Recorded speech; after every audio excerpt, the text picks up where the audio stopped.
మీ ఆయన గారికి అవమానం జరిగిన సోత కూర్చుంటారా? అనవసరమైన విషయాల్లో జోక్యం చేసుకోకుండా ఉంటే అవమానాల్ని ఎదుర్కోవాల్సిన అవసరం ఉండదు.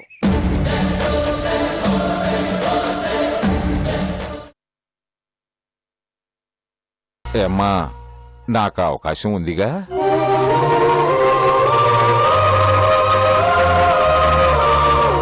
అంత మాట ఎందుకండి? మాకు మాత్రం ఎవరున్నారు? తండ్రి లాంటివారు.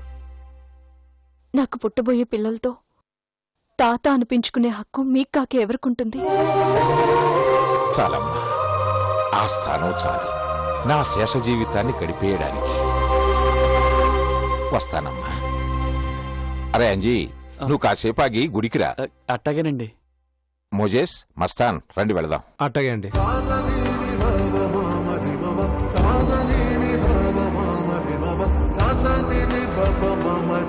చూసావా జానకి, పూజారి గారి మనసు ఎంత మంచిదో. ఇట్టాటి మంచి మనిషిని ఆ రాంబాబు గాడు మాటలతో హింసిస్తాడు. ఎన్ని రోజులు వాళ్ళు అలా ఉంటారో చూద్దాం బామ్మ. ఏదో ఒకరోజు రాంబాబుకి పూజారి గారి మంచితనం తెలుస్తుంది. అప్పుడు అతనే పశ్చాత్తపడతాడు. అవును, రాంబాబుకి పూజారి గారి మంచితనం తెలిసిన రోజున ఆ రాంబాబే పుణ్యకోటి పాలిట యముడవుతాడు. అవును, ఆ రోజు ఎప్పుడొస్తుందోరా అంజీ.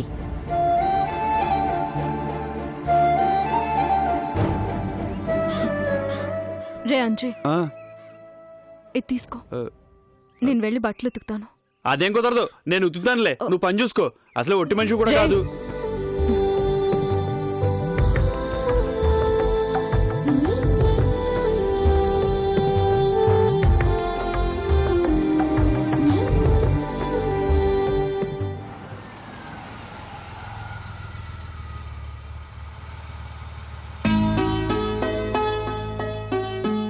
రండి. అత్తా, అత్తా,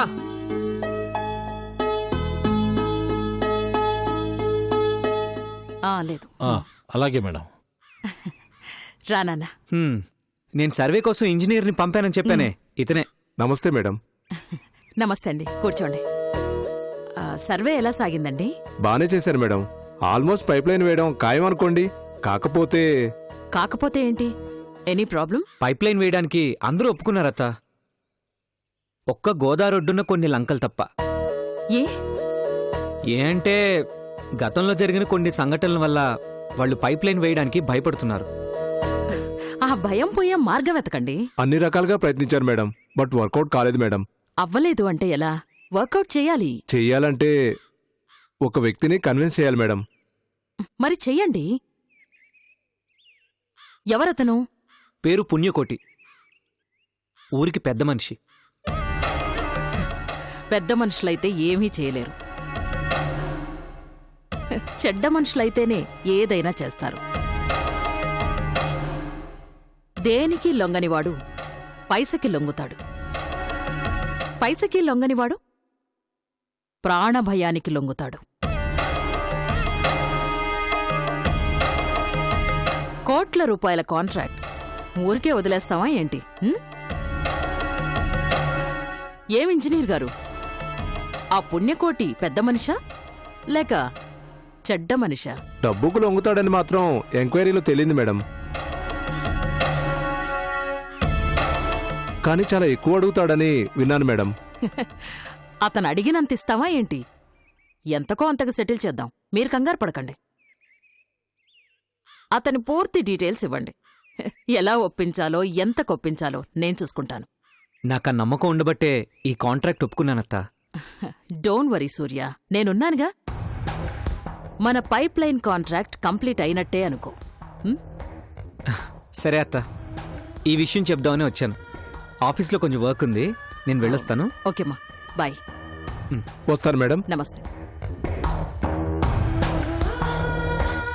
అన్నీ భలే సెట్ అవుతున్నాయి కదమ్మా. సెట్ చేస్తాను కదా మూర్తి గారు.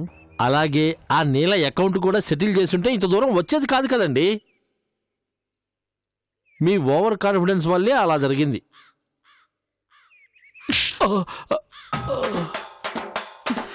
పెద్దవారు కదా కొట్టకూడదని ప్రతిసారి అనుకుంటాను.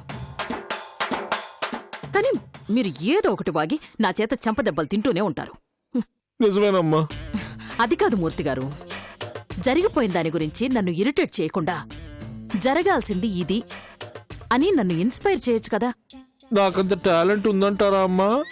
టాలెంట్ లేకపోయినా ప్రయత్నం అనేది ఒకటి ఉండాలి కదా మూర్తిగారు. మన మనుషుల్ని పంపించి ఆ నీల ఎక్కడుందో వెతికించండి. అన్ని ఊర్లు తిరగమనండి. మనిషికొక ఫోటో ఇచ్చి పంపించండి. ఓ అలాగేనమ్మా. ఇప్పుడు నేను ఏదో అనుకొని ఒకటి చేస్తాను, కానీ దానికి రివర్స్లో ఒకటి జరిగి నన్ను ఇరిటేట్ చేస్తుంది. దానికి ఆల్టర్నేట్ ఆలోచించాలా, లేక అయ్యో నేను ఇలా చేశానేంటి అని ఏడుస్తూ కూర్చోవాలా? మీరే చెప్పండి.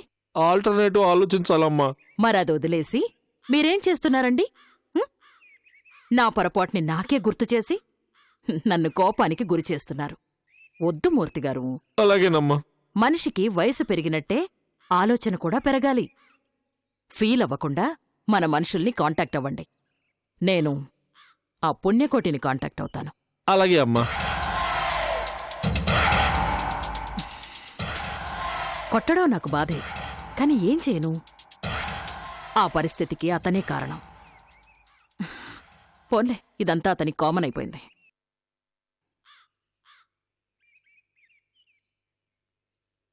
పుణ్యకోటి.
నీలా, సూర్య గుర్తొచ్చాడా?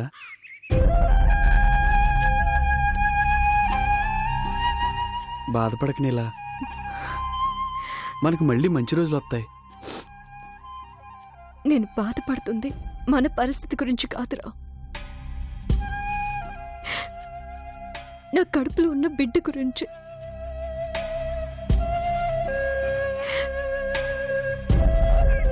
ఏ ఆడపిల్లకైనా కడుపుతో ఉన్నప్పుడు తన భర్త పక్కనే ఉండాలని ఆశ ఉంటుంది. నాకు అదృష్టం లేకుండా పోయింది. సూర్య నాతో ప్రేమగా ఉన్నప్పుడు మాకు పుట్టబోయే బిడ్డ గురించి ఎన్ని కలలు కనేవాడో తెలుసా? తీరా అది జరిగే సమయానికి తనే మమ్మల్ని దూరం చేసుకున్నాడు. సూర్యకి నీ మీద ప్రేమ లేక కాదు నీలా. ఆ సునంద మాయమాటలు అతని కళ్ళను కప్పేసి నిన్ను కాదనుకునేలా చేశాయి. ఏదో ఒకరోజు సూర్య తన తప్పు తెలుసుకొని మళ్ళీ నీ దగ్గరికి తిరిగి వస్తాడు. దిక్కుతోచని స్థితిలో ఉన్న మనల్ని అక్కును చేర్చుకున్న ఈ రాముడే మళ్ళీ మీ ఇద్దరిని ఒకటి చేస్తాడు చూడు. కష్టాల్లో ఉన్న మనల్ని ఈ ఊరికి తీసుకొచ్చాడు. ఆ పుణ్యకోటి మనల్ని ఈ ఊరి నుంచి పంపించాలని చూస్తే పూజారి గారి రూపంలో మళ్ళీ మనకి ఆశ్రయం కల్పించాడు. ఇదంతా చూస్తుంటే ఆ కోదండరాముడే మన కష్టాలు తీర్చే మార్గం చూపిస్తాడనిపిస్తుంది. ఆ నమ్మకం నాకు ఉందిరా. కానీ నా బిడ్డ ఈ భూమి మీదకి వచ్చేలోపు సూర్య తన తప్పు తెలుసుకుని నాకు దగ్గరైతే బావుండు. కష్టాలు కన్నీళ్లు నాతోనే అంతం అవ్వాలరా. నా కడుపును పుట్టిన వాళ్ళైనా సంతోషంగా పెరగాలని ఆశపడ్డాను.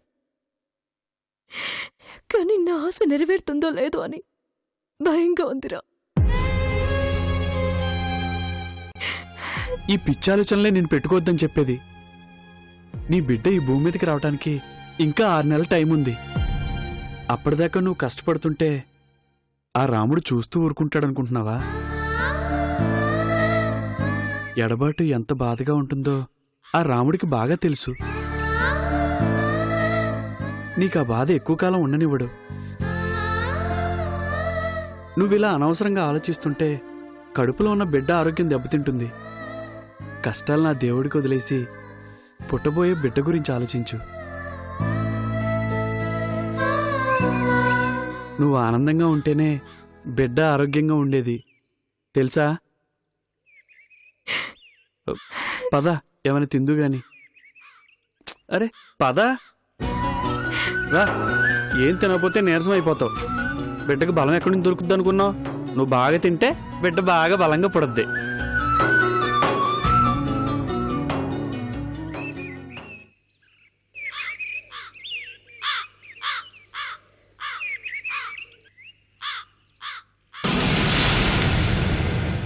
నన్ను గుడికి దూరంగా ఉంచే హక్కు ఒక్క రాజ్యలక్ష్మి గారికి మాత్రమే ఉంది. అంతేకాదు, గుడి మీద గాని ఈ ఊరి మీద గాని సర్వ హక్కులు ఆవిడవే. అయినా వాళ్ళని ఇంట్లో ఉండనీయడం అన్నది ఆయన సొంత విషయం. దాని గురించి నిలదీసే హక్కు ఎవరికీ లేదు.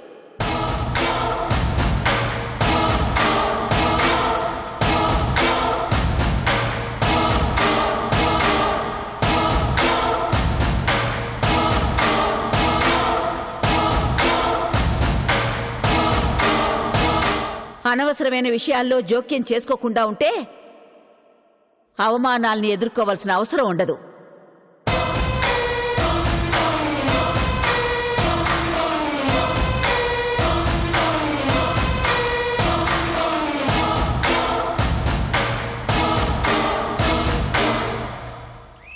ఆయన ఇంట్లో వాళ్లే ఆయన మాట వినకపోతే ఆయాసం కాకపోతే ఇంకేముంటది? అయినా అమ్మగారు చేసింది నాకు నచ్చలేదండి. మిమ్మల్ని కాదని ఆ పూజారి గారు ఏం మాట్లాడతారేంటండి? నలుగురిలోని మీ పరువు పోతుందని ఆలోచించక్కర్లేదా? తన మన అని భేదం ఉండదా? ముందు నుంచి అమ్మగారిని చేతల్లో ఉంచుకోకపోబట్టే ఈ రోజు మీకు ఈ పరిస్థితి ఏర్పడింది. అమ్మగారికి భయపడి కాదురా, దాని పేరు మీదున్న ఆస్తి కోసం.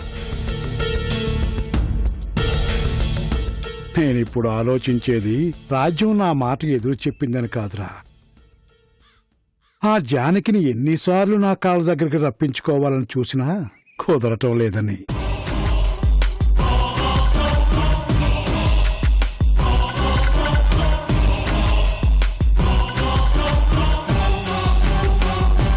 ముసల్దాని పాక పీకేస్తే దానిమీద జాలిపడి కాళ్ల బేరానికి వస్తుందనుకున్నాను.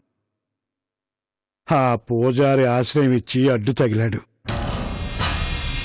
పూజారిని ఊరు నుండి గెంటేస్తే తన వల్ల ఇంకొకరి జీవితం బజార్ను పడుతుందన్న బాధతో నన్ను బతిమాలుతుంది అనుకున్నాను. కానీ రాజ్యం అడ్డొచ్చి దానికి అండగా నిలబడింది. గాలానికి చిక్కినట్టే చిక్కి చేజారిపోతుంది. అది చేజారినప్పుడల్లా దాన్ని చెరపట్టాలన్న ఆశ నాలో పెరుగుతూనే ఉందిరా. ఎంతమందో ఆడోళ్ళని చూశాను గాని దేని మీద ఇంత మోజు కలగలేదురా. అయ్యా మీరేమనుకోనంటే మీకు మాట చెప్పాలనుందయ్యా. చెప్పరా. అనవసరంగా ఆమెని కెలికినందుకు ఈరోజు ఈ ఊళ్ళో మీ పరువే పోయింది. ఇంకా తన మీద ఆశలు పెంచుకుంటే ఏదో ఒకరోజు మీ రాజ్యాన్నే పడగొడుతుంది. నోటితో చెప్పొచ్చు కదండి.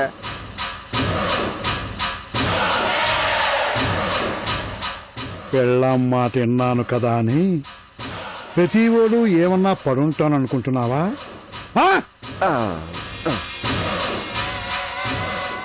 ఆడపిల్ల కదా, కాస్త సుకుమారంగా డీల్ చేద్దామనుకున్నాను. అసలుకే ఎసరు పెడతానంటే చేతులు ముడుచుకుని చూస్తూ కూర్చుంటానా?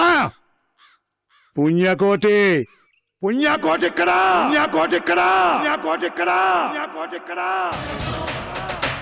అనుకున్న పని పూర్తి చేయటానికి ప్రాణాలు తీయటానికి కూడా వెనుకాడడు.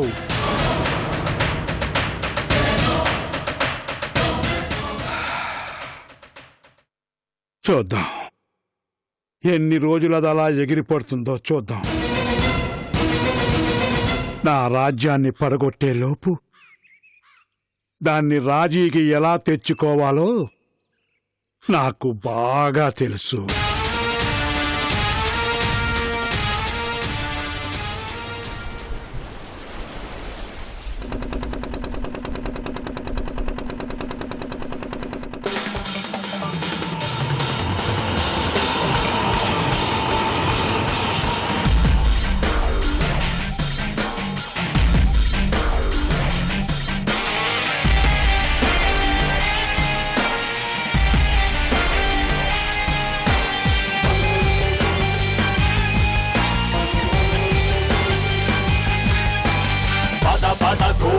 కంఠి విలాప నివారణ భీషణ భీముడివై మలరిపు వర్గ శిరక్షయ ఖండన ఖండన భార్గవరాముడివై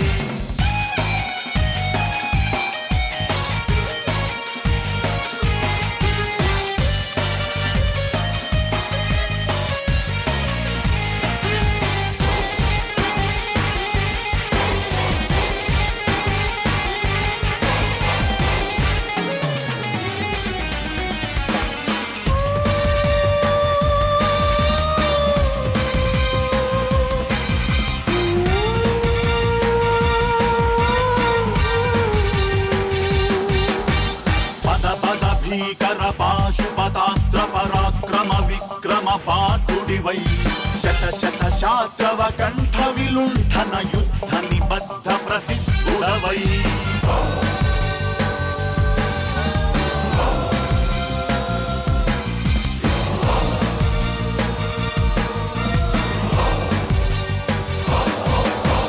పద పద భీకర పాశుపతాస్త్ర పరాక్రమ విక్రమ పాతుడివై శత శత శాత్రవ కంఠ విలుంఠన యుద్ధ నిబద్ధ ప్రసిద్ధుడవై పద ప్రేమ సుధామృత సాధన కృత్యములోన కృతార్థుడివై. వావ్ సూర్య, గోదావరి చాలా అందంగా ఉంది కదా.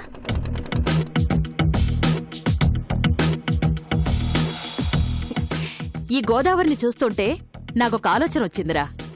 నీకు శశికి ఈ గోదావరి మధ్యలో ఉన్న ఖాళీ ప్లేస్లో పెళ్లి జరిపిస్తే ఎలా ఉంటుంది?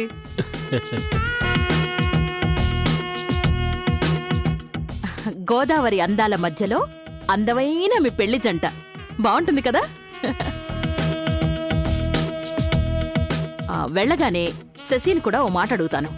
ఊరుకో అత్త, అసలే కాంట్రాక్ట్ ఏమవుతుందో అని నేను టెన్షన్ పడుతుంటే నువ్వు మా కళ్యాణం గురించి మాట్లాడతావేంటి? ఆయిల్ పైప్ లైన్ కాంట్రాక్ట్ ఇది ఒక్కటి వచ్చిందంటే గోదావరి మధ్యలో ఏంటి, సముద్రం మధ్యలో పెళ్లి చేసుకుంటాను. నువ్వేం కంగారు పడకు సూర్య, 1,000,000 మందిని కొనైనా సరే ఈ కాంట్రాక్ట్ మనకే వచ్చేలా చేస్తాను. కోటి మందిని కొనాల్సిన అవసరం లేదు మేడం. ఒక్క ఆ పుణ్యకోటిని ఒప్పించగలిగితే చాలు, కాంట్రాక్ట్ మనకు దక్కినట్టే. ఒప్పించడం ఎంతసేపండి? ఈ లోకల్లో డబ్బుకు లంగని వాళ్ళు ఎవరుంటారు?